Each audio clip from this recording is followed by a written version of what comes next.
Kasus antraks di Gunung Kidul tengah menjadi sorotan. Tercatat 3 orang meninggal dunia di Dusun Jati, Desa Candirejo. Pada 5 Juli 2023 lalu, Kementerian Pertanian mencatat 12 ekor hewan ternak mati, 6 sapi dan 6 kambing. Sementara 85 warga positif antraks berdasarkan hasil tes serologi yang dilakukan Kementerian Kesehatan.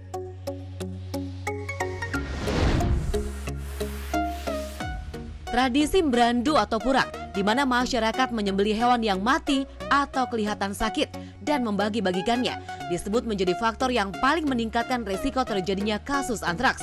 Selain itu, kasus antraks di Gunung Kidul bermula saat warga menggali kubur sapi yang positif antraks, lalu memakan dagingnya.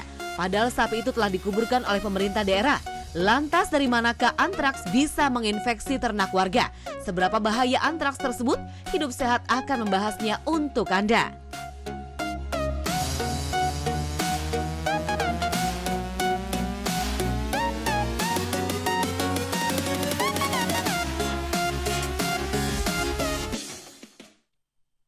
Selamat pagi, halo Intan. Halo Dokter Erni, halo pemirsa di rumah, selamat pagi. Aduh, pagi-pagi ini udah semangat banget kita di sini ya Dokter Arlin ya. Betul sekali nih, dan juga di Hidup Sehat kali ini nih spesial sekali hari ini ya kan Intan, karena ini sekarang kita cewek-cewek nih. Iya, pasti bakalan heboh ya. Yes, betul sekali. Nah ini mengenai yang juga heboh nih Intan, ini juga ada kasus yaitu di Gunung Kidul ya, ada kasus mengenai antraks nih ya kan. Nah makanya nih sekarang kita sudah hadir narasumber kita hari ini yaitu Dr. Robert Sinto, spesialis penyakit dalam, konsultan tropical infection. Halo. Selamat pagi, Dok. Pagi, Dokter. Hai, Dokter. Nah, bisa dijelasin gimana dulu tuh? mungkin, Dok. Masyarakat pengen tahu nih ya, ini virus bakteri antraks nih, penyakitnya tuh seperti apa sih sebenarnya? Ya, jadi kalau biasa kita kenalnya Yes. virus-virus ya akhir-akhir ini ya. Tapi antraks itu bakteri, jadi tadi udah disebutkan juga, dia bisa menyerang manusia tapi sumbernya dari hewan. Betul. Nah, gambarannya nanti dia bisa menyerang di kulit, bisa menyerang di pencernaan, bisa menyerang juga di pernapasan. Nah, tampilannya akan beda-beda tergantung dari cara masuknya. Jadi kalau memang tertularnya lewat kulit ke kulit, nanti bentuknya seperti ada bisul, ada lepuh, kemudian ada kehitaman. Nah, kalau memang dia menyerang saluran pencernaan, jadi gejalanya gejala pencernaan, diare, kemudian diare berdarah.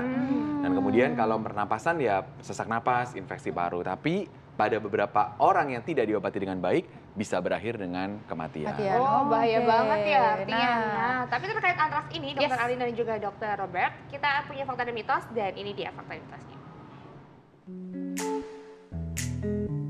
Antraks adalah penyakit infeksi bakteri yang menular dari hewan ternak seperti sapi atau kambing.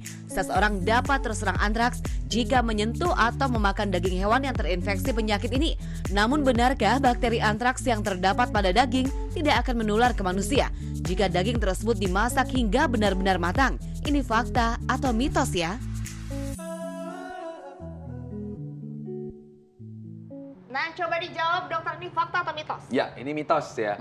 Jadi sebetulnya yang bisa mati mungkin bakterinya, tapi antraks itu punya bentuk spora namanya. Nah, bentuk spora itu tuh kebal terhadap suhu tinggi dan harus dalam waktu lama. Sehingga dianjurkan tidak memakan daging yang memang dari hewan terinfeksi oleh antraks. Sesudah diolah dengan bentuk apapun, dengan tingkat kematangan apapun, tetap tidak dianjurkan. Jadi kalau sudah terinfeksi dagingnya, memang mau dimasak seperti apapun itu tetap berbahaya ya, Dok? Iya, jadi yang penting adalah identifikasi daging mana yang memang tampilannya itu dicurigai. Atau memang sudah terbukti hewan kurban atau ternak itu memang sudah terinfeksi oleh antraks, ya jadikan konsumsi lagi.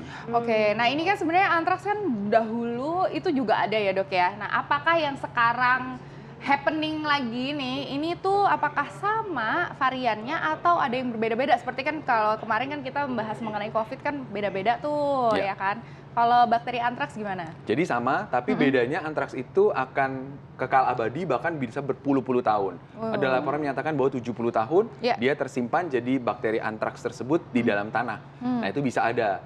Nah ketika dia menginfeksi hewan lagi, hewan itu kemudian dimakan lagi atau terpapar dengan pemotongnya, manusia yang memotong, nah itu akan menjadi kasus wabah dari antraks. Oh, bahaya juga ternyata 70 tahunan, Dok. Iya, karena Yes. bentuk spora tadi yang saya sampaikan. Jadi spora itu akan kebal terhadap udara, kebal terhadap suhu. Nah, itu yang akan membuat dia menjadi tahan lama. Oke, nah ini mengenai kemanusiaannya nih dok. Jadi kalau misalnya kita mengkonsumsi daging yang sudah terinfeksi antraks, gejalanya berapa lama nih dok? Apakah ada masa inkubasinya gitu ya? Sampai akhirnya kita punya gejala yang tadi dokter sebutkan. Ya, rata-rata dipercaya gejalanya 1 minggu kurang lebih ya. Jadi bisa 3 hari, ada beberapa laporan mengatakan 3 minggu, tapi rata-rata kita pakai angka 1 minggu. Jadi 1 minggu sesudah terinfeksi, sesudah masuk pertama kali kita konsumsi daging misalnya, maka akan muncul gejala-gejala tadi. Oke. Nah, saat kalau misalnya tiba-tiba ada muncul gejala yang dicurigai antraks nih, langkah pertama yang harus dilakukan apa, Dok? Ya, datang ke dokter,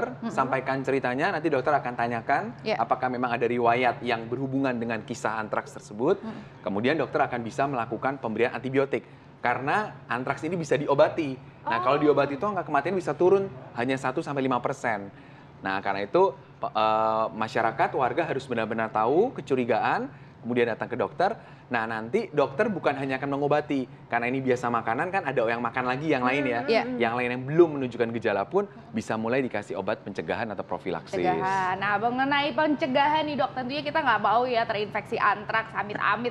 Kita juga pasti pengen tahu nih gimana caranya kita itu membedakan daging yang mana yang sudah terinfeksi antraks ataupun yang belum nih dok. Tapi jangan dijawab dulu dokter, sesaat lagi kita akan kembali tetap di Hidup Sehat.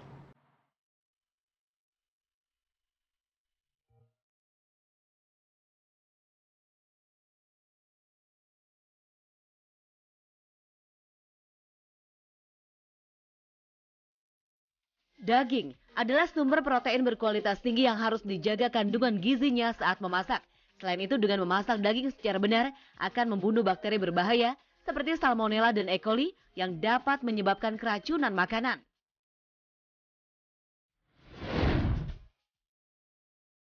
Pertama, dipanggang. Memanggang adalah cara memasak daging yang sehat karena meminimalisasi hilangnya vitamin C.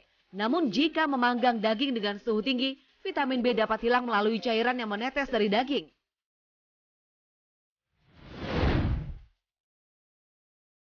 Kedua, direbus. Penelitian menunjukkan bahwa memasak daging dengan panas lembab pada suhu rendah dapat meminimalisasi pembentukan ages.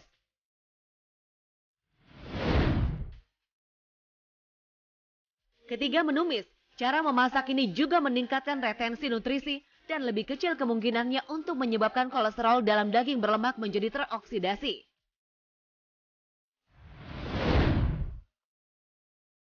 Keempat, sauce vide merupakan istilah dalam bahasa Prancis yang memiliki arti di bawah vakum. Memasak dengan suhu ini membantu mengurangi pembentukan bahan kimia yang berbahaya. Namun perlu diingat bahwa semua cara memasak daging memiliki kelebihan dan kekurangan. Jika memungkinkan, masaklah daging dengan cara sauce vide untuk mempertahankan nutrisi dan menghindari pembentukan senyawa berbahaya.